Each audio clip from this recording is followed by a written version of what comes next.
Hi friends, मैं हूं चैताली। आप सबको मेरे channel I love gardening so much में स्वागत है। दोस्तों, आज मैं बहुत ही अनोखा प्लान को लाई हूं आप सबके सामने, और वो है ये धतूरा।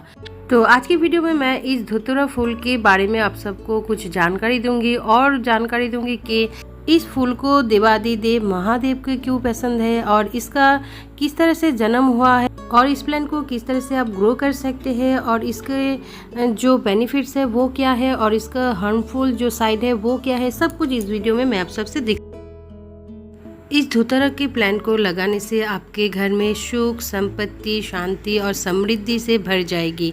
तो इस प्लांट को लगाना बहुत ही अच्छा होता है।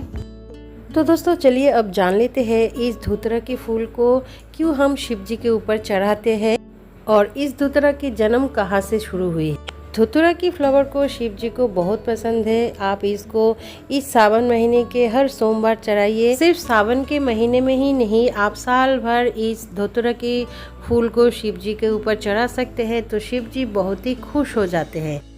पुराणों में इनकी उत्पत्ति को लेकर कहा गया है कि समुद्र मंथन में जो विष निकला था उसे शिव जी ने पान किए थे।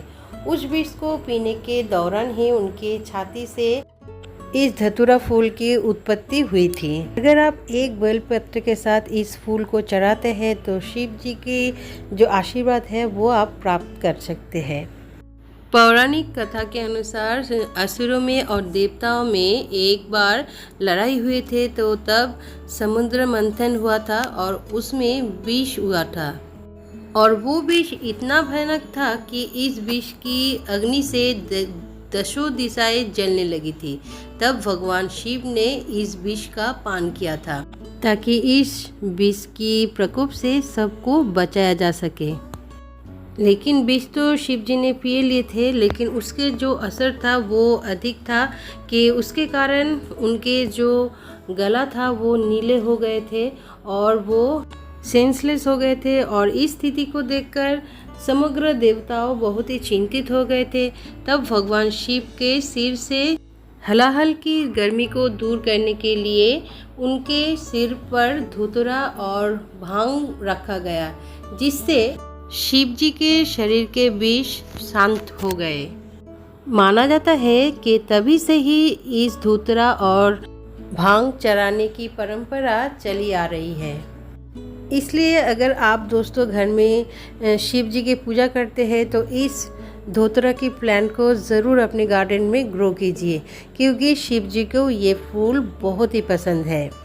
तो दोस्तों, अब तक मैं बहुत सारे पौराणिक स्टोरी आप सबसे बोल दिए हैं। अब चलिए प्लांट के बारे में बोलते हैं। ये जो धतूरा है ये समर से लेकर विंटर आने के पहले तक फ्लावरिंग करते हैं, और मेरे गार्डन में ढेरों सारे इस धतूरा की प्लांट है, और ये खुद से ही उग जाते हैं, क्योंकि ये जो फ्लावर्स मैं तोड़ रही हूँ इसके पीछे सीड पॉट बनते हैं, और वो सीड पॉट मैच्योर होकर खुद से ही टूटकर चारों तरफ बिखर जाते हैं, और सभी पॉट्स में 1, 2, 3 करके ये धतूरा की प्लांट हो ही जाते हैं। इसलिए मुझे अलग से लगाना नहीं पड़ता है। तो मैंने तो इस सावन के महीने में पूरे जी भर के शिव जी को इस धतूरा की फूल से पूजा पाठ की है। सिर्फ मैं ही नहीं, मेरे बेटी भी सोमवार करके इस फूल से मेरे घर में जो शिव जी है वहाँ पर पूजा किए हैं। दोस्तों, इस धतूरा प्लांट की बहुत सारे मेडिसिनल गुण भी है, लेकिन वो मैं बता नहीं सकती हूँ क्योंकि ये बहुत पॉइजनस भी है। ये जो इसकी सीड्स है ये ज़्यादा पॉइजनस होते हैं, इसीलिए आप कभी भी अगर इसको यूज़ करना चाहते हैं तो डॉक्टर से पूछकर तभी आप इसको यूज़ कीजिएगा। इसलिए मैं कुछ भी नहीं बता सकती हूँ। इस प्लांट को आप पॉट में लगा सकते हैं, ज़मीन में लगा सकते हैं, किसी भी कंटेनर में लगा सकते हैं, कोई भी प्रॉब्लम नहीं होते हैं। किसी भी पॉट में ये बहुत ही बढ़िया हो जाते हैं। मेरे तो सभी धतूरा के प्लांट इस तरह की बकेट में लगे हुए हैं और सीमेंट के पॉट में लगे हुए हैं। सभी जगह पर ये बहुत ही बढ़िया चलते हैं और इसको ज़्यादा कुछ केयर भी नहीं करना पड़ता है और ज़्यादा मेंटेन भी नहीं करना पड़ता है। पानी आपको इस प्लांट में देना पड़ेगा, क्योंकि ज़्यादा पानी आप कम देंगे तो ये जो प्लांट की लीव्स है ये सूख जाएगी।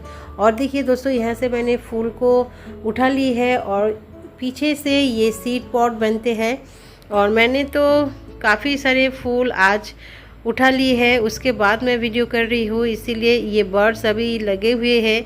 ये 2-3 दिनों में ही खिल जाएगी और आज बहुत ही बारिश हो रही है।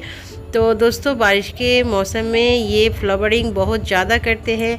और दोस्तों, ये जो धतूरा की फ्लावर्स है ये शाम से खिलना शुरू होते हैं, पूरे रात भर खिलते हैं और सुबह की टाइम जब सूरज उठते हैं तब इसकी जो फ्लावर्स है वो मुरझा जाते हैं, छोटे हो जाते हैं। आप इस धतूरा की प्लांट को कोई भी मिट्टी में लगा सकते हैं और खाद जो भी है आपके पास वही दे दीजिए। किचन कंपोस्ट है या वर्मी कंपोस्ट है या गोबर के साथ किसी भी कंपोस्ट में ये बहुत ही बढ़िया चलते हैं। मैं तो किचन कंपोस्ट में ही लगाई हूँ। तो दोस्तों, अगर मैं सनलाइट की बातें करूँ तो धतूरा की प्लांट को सनलाइट बहुत पसंद है। आप इसको 3 से 4 घंटे की धूप भी दिखा सकते हैं दिन में, और अगर इससे भी ज़्यादा दिखाएंगे तो भी कोई प्रॉब्लम नहीं है, लेकिन इससे कम अगर दिखाते हैं तो आपके प्लांट में हरे भरे पत्ते तो रहेंगे लेकिन फ्लावरिंग कम होगी। इसीलिए धूप इस प्लांट को ज़रूर देते हैं, इस जगह पर रखिएगा। तो चलिए, मैंने आज कितने सारे फ्लावर्स को हार्वेस्ट किए हैं आप सबको दिखाती हूँ। तो देखिए, मैंने इतना सारा ये जो धतूरा के फूल है इसको हार्वेस्ट कर लिए है और आज सोमवार है। मैं इसी फूल से मेरे मंदिर जो है घर के वहाँ पर पूजा पाठ करूँगी। तो इसी फ्लावर से सजाने के बाद कैसे लगते हैं मेरे घर के शिव जी, मैं आप सबको ज़रूर दिखाऊंगी। तो यहाँ पर सिर्फ सफ़ेद धतूरा ही नहीं है, यहाँ पर कनेर है, अपराजिता है और डबल चांदनी है। सभी फूल से मैं आज मेरे घर के जो मंदिर है वहाँ पर पूजा पाठ करूँगी। तो आप सबको ये वीडियो कैसी लगी है प्लीज़ मुझे कमेंट्स करके बताइएगा, और अगर अच्छे लगे हैं तो प्लीज़ लाइक कीजिएगा, कमेंट कीजिएगा और दोस्तों के साथ शेयर भी कीजिएगा। और जो लोग पहली बार मेरे चैनल पे आ रहे हैं उन लोगों से रिक्वेस्ट है मेरे चैनल को प्लीज़ प्लीज़ प्लीज़ सब्सक्राइब कर लीजिएगा और सब्सक्राइब बटन के नीचे जो बेल आइकन है उसे भी दबा दीजिएगा, क्योंकि वो दबा देने से मेरी जितनी वीडियोज़ आगे आने वाले हैं वो आपके पास सबसे पहले पहुँच जाएगी। तो वीडियो को एंड तक देखने के लिए आप सबको मेरी तरफ से big big big thank you. Happy होकर गार्डनिंग कीजिए, छोटा हो लेकिन एक पौधे को अपने गार्डन में ज़रूर ऐड कीजिए। तो चलिए अब दिखाती हूँ मेरे घर में इस फूल से कैसे मैं पूजा करती हूँ। और इतने सारे धतूरा फूल से जिस दिन मैंने पूजा की थी उस दिन की वीडियो अभी मेरे हाथ लगकर डिलीट हो गए हैं, लेकिन बाकी जो सोमवार है उस दिन मैंने जिस तरह से पूजा पाठ की थी और फूलों से सजाई है वो आप सब देखिए। तो आप सब लोग अच्छे रहिए, स्वस्थ रहिए और भगवान शिव का कृपा आप पर हो, ये प्रार्थना करके मैं आज के वीडियो यहाँ पर ही ख़त्म करती हूँ। ओम नमः शिवाय कह के आप लोग कमेंट में एक बार ज़रूर लिख दीजिएगा। तो आपकी भी कोई भी मन्नत अगर है तो इस सावन के महीने में इस धतूरा के फूल को, कनेर के फूल को चढ़ाकर शिव जी के ऊपर उसको खुश कर दीजिए, तो देखेंगे आपके ऊपर भी उनका आशीर्वाद बरसाएगी।